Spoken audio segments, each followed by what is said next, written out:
আসসালামু আলাইকুম ওয়া রাহমাতুল্লাহি ওয়া বারাকাতুহু। ওয়ালাইকুম আসসালাম ওয়া রাহমাতুল্লাহি ওয়া বারাকাতুহু। আউযু বিল্লাহি মিনাশ শাইতানির রাজীম। বিসমিল্লাহির রাহমানির রহিম। কুল লাকুম মিআদ ইয়াওমিন লা তাস্তাখিরুনা আনহু সাআতান ওয়া লা ইস্তাকদিমুন। সাদাকাল্লাহুল আযীম, সাদাকা রাসূলুহুন নবিয়ুল কারীম, ওয়া নাহনু আলা যালিকা মিনাশ শাহিদিনা শাকিরিন।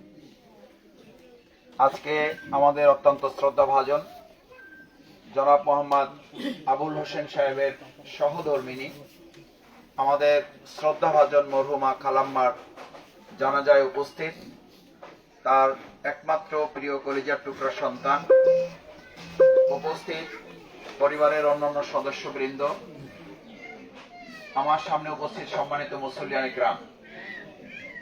আপনারা সবাই জেনেছেন আমাদের বাউফলের কনকদি ইউনিয়নের জয়ঘোড়া গ্রামের অত্যন্ত সম্মানিত মানুষ, আমাদের গর্বিত সন্তান, যিনি সরকারের ডিসি হিসাবে দায়িত্ব পালন করছেন এবং আমাদের এই বাউফলে সুনাম অর্জন করে আমাদেরকে যিনি সম্মানিত করেছেন, তার সম্মানিতা মা, তার জানাজায় আমরা আজকে উপস্থিত হয়েছি।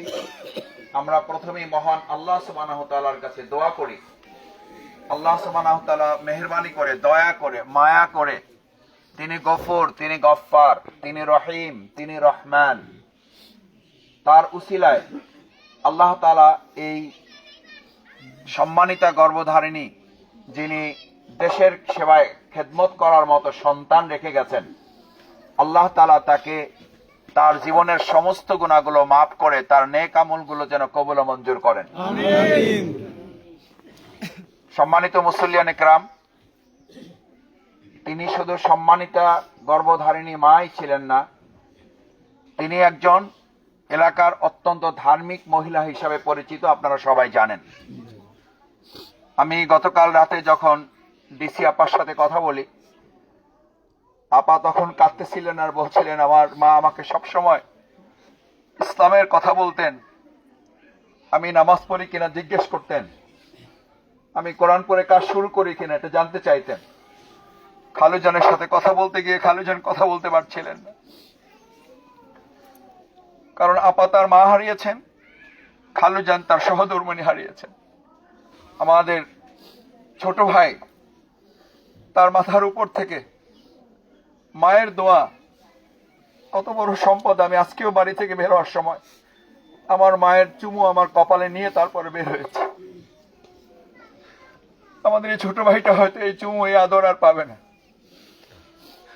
আমরা আল্লাহর কাছে দোয়া করি, আল্লাহ আমাদের আপা, আমাদের খালুজান, আমাদের প্রিয় ছোট ভাইটাকে এবং তার পরিবারের অন্যান্য সদস্যবৃন্দ যারা আছেন তাদেরকে আল্লাহ তাআলা ধৈর্য ধারণ করার তৌফিক দান করেন। আপনজন হারানোর বেদনা অনেক কঠিন, বিশেষ করে বাবা মা যাদের পৃথিবী থেকে চলে গেছেন, তারাই শুধু বলতে পারেন, বুঝতে পারেন যে এটা কত বড় নিয়ামত আমরা হারিয়েছি। আমি ঘর থেকে বের হতে দেরি হয়, মা ঘুম থেকে উঠে বসে থাকে, আমি কখন বের হবো, আমাকে দোয়া না করে সে বের হতে দিবে না, আমার মাথায় হাত না রাখলে সে আমাকে বের হতে দেবে না। আমি ভুলেও যদি বের হয়ে যাই, আমি রাস্তা থেকে আবার ফিরে যাই। আমাদের মা গুলো এরকমই, আমি রাতে বাসায় দেরি করে ফিরি, অপেক্ষা করে সন্তান কখন ফিরবে। অন্যান্য যারা থাকে তারা বলে ঘুমাও না কেন, বলছে তোমাদের ঘুম আসে, আমার তো ঘুম আসে না, আমার সন্তান তো এখনো ফেরে নাই। যেই মা আমাদের জন্য এত পেরেশান, আল্লাহ আমাদের এই খালাম্মাকে আপনি কবরের পেরেশান থেকে, জাহান্নামের পেরেশানি থেকে, পুলসিরাতের পেরেশানি থেকে, হাসরের পেরেশানি থেকে আপনি তাকে মাফ করে দিন। আমিন। রব্বুল আলামিন সে যে গর্ভধারণী সন্তান রেখে গেছেন, আমাদের আপা ব্রাহ্মণবাড়িয়া জেলার ডিস্ট্রিক্ট এবং সেখানকার ম্যাজিস্ট্রেটের দায়িত্ব পালন করেন। আলহামদুলিল্লাহ, আমি সেখানে আপার সাথে কথা বলতে গিয়ে ওখানকার একজনের সাথে আমার কথা হয়েছে, বলছে আপা অনেক ভালো মানুষ, অনেক ভালো কাজ করেন। আমাকে আপা আজকে 2 বার ফোন করেছেন, ভাই আপনি আসতেছেন। আমি সত্যি গর্বিত, আমি খালাম্মার জানাজার পাশে দাঁড়াইতে পারছি, আমার জন্য অত্যন্ত সৌভাগ্যের। আমার জন্য এটা অন্তত ভাগ্যের ব্যাপার যে আমি এরকম একটা পরিবারের পাশে এসে দাঁড়াবার সুযোগ আমার হয়েছে। আল্লাহ তাআলার কাছে দোয়া করি, আপনারা যারা উপস্থিত হয়েছেন জানেন সালাতুল জানাজা উপস্থিত হলে রাসূল সাল্লাল্লাহু আলাইহি ওয়াসাল্লাম বলেছেন তাকে এক কেরাত পরিমাণ সওয়াব দেওয়া হয়। রাসূল সাল্লাল্লাহু আলাইহি ওয়াসাল্লাম বললেন এটা কি? বলছে এটা একটা পুরা উহুদ পরিমাণ স্বর্ণের সওয়াব। সুবহানাল্লাহ। যদি কেউ তার কবরস্থান পর্যন্ত যায় এবং তার কবর খনন সহ কবরস্থ করার সহযোগিতা করে তাহলে তাকে 2 কেরাত পরিমাণ সওয়াব দেওয়া হয়। রাসূল সাল্লাল্লাহু আলাইহি ওয়াসাল্লাম বললেন 2 কেরাত কি? জানতে চাইলে বলা হলো যে 2টা উহুদ পরিমাণ স্বর্ণের সওয়াব তাকে দেওয়া হয়। সম্মানিত মুসলিম کرام, সেই জন্য সালাতুল জানাজা ফরজে কিফায়া, এটা ঠিক, কিন্তু এটার মর্যাদা অনেক বেশি। আর এরকম মৃত্যুর খাটে তো আমাদেরকেও শুইতে হবে, আমাদের জন্য তো এরকম কেউ না কেউ এসে কথা বলবে, দোয়া চাইবে। সুতরাং আজকে আপনারা যারা এসেছেন আপনারা এই পরিবারটার জন্য দোয়া করবেন, আল্লাহ যেন তাদেরকে ধৈর্য ধারণ করার তৌফিক দেয়।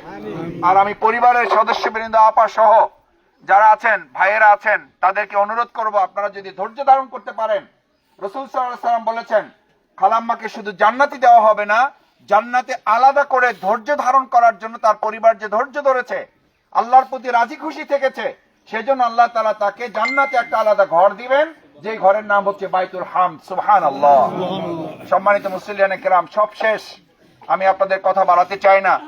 এখানে যারা উপস্থিত হয়েছেন আমাদের জন্য শিক্ষাটা কি? শিক্ষা হচ্ছে দুনিয়ার যশ খ্যাতি টাকা সম্পদ যা কিছু থাকুক কোনো কিছু আপনার কাজে লাগবে না যদি আপনার আমল না থাকে। আমি বিশ্বাস করি আমাদের সম্মানিতা খালাম্মা তার সন্তান দেশের জন্য যে খেদমত করছেন এটা সাদাকায়ে জারিয়া হিসাবে আমলনামায় কিয়ামত পর্যন্ত লিখিত হবে ইনশাআল্লাহ। আসুন আমরা আমাদের সন্তান সন্ততিদের কেমন ভাবে গড়ে তুলি তারা যেন আমাদের জন্য সাদাকায়ে জারিয়া হতে পারে। আমরা যারা আছি আমাদেরকে মনে রাখতে হবে মুতু কাবলা আন তামুত। রাসূল সাল্লাল্লাহু আলাইহি ওয়াসাল্লাম বলেছেন মৃত্যু ব্যক্তিকে সামনে রেখে তুমি নিজে মরার মতো হয়ে যাও, তুমি নিজে মরে যাও। মুত কাবলা আন তামুত, মৃত্যুর আগে নিজে মৃত্যুবরণ করো, নিজে নিজে কল্পনা করো যে আজকে এখানে মরহুমার খালাম্মার কফিন না, কফিনটা তোমার, কফিনটা তোমার। তাহলে তোমার অবস্থাটা কি? তোমার সাথে কারো সম্পর্ক নাই, মোবাইল নাই, যোগাযোগ নাই। একটু পরে তোমাকে একটা একটা বাস দিয়ে দিয়ে তারপর তোমার পৃথিবী থেকে তোমাকে বিচ্ছিন্ন করে দেওয়া হবে, তোমাকে উপরে চাটাই দিয়ে সমস্ত আলো থেকে তোমাকে বিচ্ছিন্ন করে দেওয়া হবে। তোমার বালিশ, তোমার বিছানাটুকু কেড়ে নিয়ে তোমাকে মাটির বিছানায় বালিশ ছাড়া তোমাকে শোয়ায় রাখা হবে। আল্লাহ মেহেরবানি করে আমাদের আজকের এই শীতকালীন সময় মরহুম খালাম্মা মাটিতে আমরা শোয়ায় রাখবো আমাদের দৃষ্টিতে। আপনি আল্লাহর রাস্তায় আরশ আজিম থেকে জান্নাতের বিছানা দিয়ে মাটির বিছানাটা পরিবর্তিত করে দেন।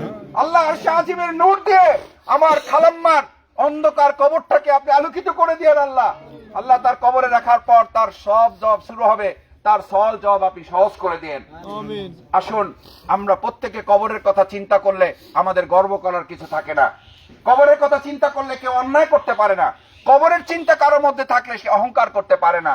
আসুন আমরা অহংকার মুক্ত জীবন যাপন করে আল্লাহর আদেশ আল্লাহর নিষেধগুলো ব্যক্তিগত জীবনে, পারিবারিক জীবনে, সামাজিক জীবনে, রাষ্ট্রীয় জীবনে যদি আমরা মেনে চলতে পারি তাহলেই কেবলমাত্র আমরা ফাদখুলি ফি ইবাদি আল্লাহর দাস দাসী হব, অদখুলি জান্নাতি এবং আমরা জান্নাতের জন্য উপযুক্ত হব। আল্লাহ আমাদের কবুল করুন। এই প্রত্যাশা ব্যক্ত করে আবারও খালাম্মার জন্য দোয়া করছি, আল্লাহ তাআলা তাকে মাফ করে জান্নাতবাসী হিসেবে আমরা যারা উপস্থিত হয়েছি, আমাদের মরহুমা মা বাবা যারা আত্মীয় স্বজন ইন্তেকাল করেছেন আল্লাহ তাদেরকেও মাফ করে জান্নাতবাসী করুন। আসসালামু আলাইকুম ওয়া রাহমাতুল্লাহি ওয়া বারাকাতুহু। যেহেতু সকলের